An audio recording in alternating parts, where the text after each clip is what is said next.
தமிழகத்தினுடைய பொறுப்பு டிஜிபியாக திரு வெங்கட்ராமன் அவர்கள் இன்று பொறுப்பேற்றிருக்கிறார். இதற்கு முன்பு இருந்த டிஜிபி திரு சங்கர் ஜிவால் அவர்கள் ஓய்வு பெற்றிருக்கிறாங்க. அவங்க புது பொறுப்புக்கு போயிருக்காங்க. ஓய்வு பெற்றதற்காக எங்களுடைய வாழ்த்துக்களை தெரிவித்துக் கொள்கின்றோம். எப்பொழுதுமே இல்லாத அளவுக்கு தமிழகத்தில் ஒரு டிஜிபியை நியமனம் செய்யாம முதலமைச்சர் அவர்கள் கடைசி நேரத்தில் ஒரு கோப்பில் பொறுப்பு டிஜிபி என்கின்ற ஒரு கோப்பில் கையெழுத்து போட்டுட்டு கிளம்பிட்டாங்க ஜெர்மனிக்கு.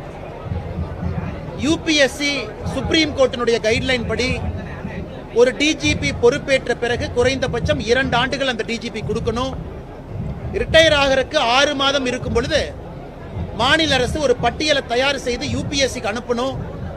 5 பேர் இருக்கக்கூடிய பட்டியல்.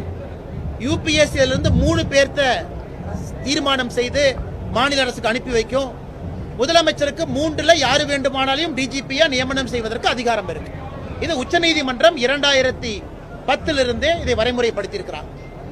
ஆனா சங்கர் ஜிவால் அவர்கள் இன்னைக்கு ரிட்டையர் ஆகிறாங்கன்னு தெரிஞ்சு 6 மாதத்திற்கு முன்பிருந்து எந்த கோப்பையும் தயார் செய்யாம 6 சீனியர் பைபாஸ் பண்ணி 6 மூத்த காவல்துறை அதிகாரிகளை பைபாஸ் பண்ணி சீனியாரிட்டி ஆர்டர்ல 7ஆவதாக இருக்கக்கூடிய திரு வெங்கட்ராமன் அவரை பொறுப்பு டிஜிபியாக இந்த பணியில் அமர்த்த வேண்டிய கட்டாயம் என்ன, அவசியம் என்ன?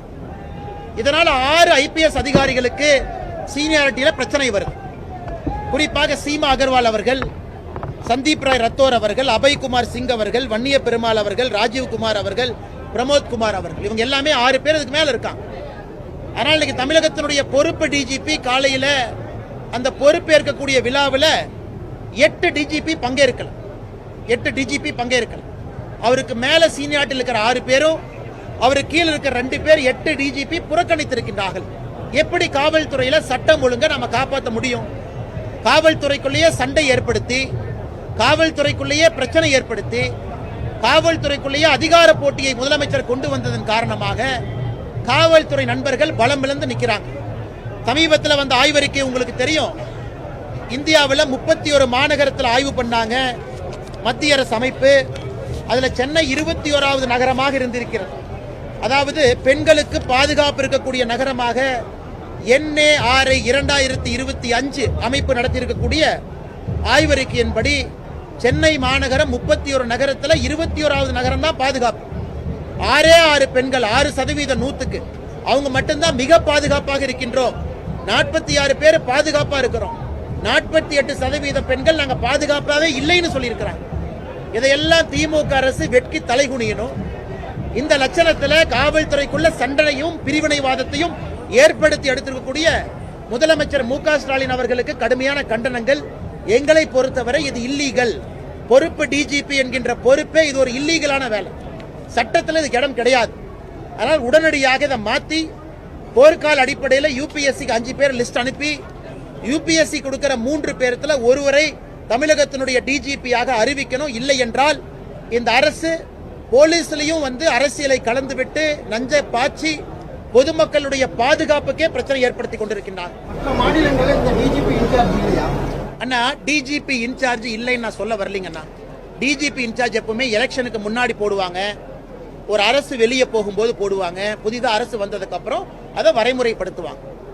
ஆனா எங்கேயுமே 6 பேர்த்த சூப்பர் சீட் பண்ணி பார்த்தது நான் பார்த்தது இல்லைங்கண்ணா. அதுவும் 6 மாதத்திற்கு முன்பே சங்கர் ஜிவால் அவர்கள் ஓய்வு பெற போறாங்கன்னு தெரிந்த பிறகு 6 பேர்த்த சூப்பர் சீட் பண்ணி போட வேண்டிய கட்டாயம் என்ன? அதனுடைய வெளிப்பாடு இன்னைக்கு பொறுப்பு டிஜிபி நல்லவரா கெட்டவரா நான் சொல்ல விரும்பலீங்கன்னா, பொறுப்பு டிஜிபி அவருடைய பதவியேற்பு விழால 8 மூத்த ஐபிஎஸ் அதிகாரிகள் பங்கேற்கல. அப்ப ஐபிஎஸ் அதிகாரிகளுக்குள்ளேயே கோஷ்டி பூசல் சண்டை வந்தா பொதுமக்களுடைய உயிருக்கு உத்தரவாதம் யாரு? அதனால் பொறுப்பு டிஜிபி நடைமுறை எதுக்கு? எலெக்ஷனுக்கு 8 மாசம் இருக்கு.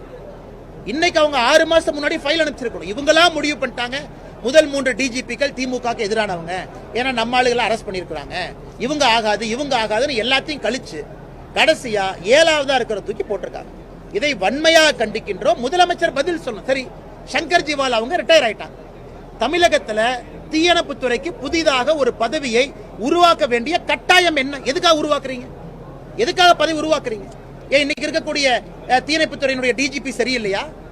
எதற்காக புதியதாக ஒரு பதவியை உருவாக்குறீங்க? ரிட்டையர் ஆயிட்டாரு, முடிஞ்சது.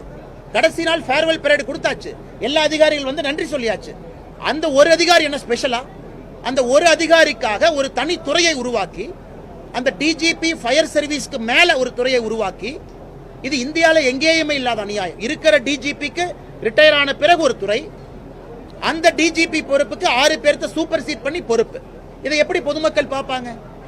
அரசியல் போலீஸ் துறையில கலப்பது திராவிட முன்னேற்ற கழகம் தான் பார்ப்பாங்க. அதைத்தான் நாங்கள் கேள்வியாக எழுப்பின்றோம். முதலமைச்சர் பதில் சொல்லட்டும். DGP, fire force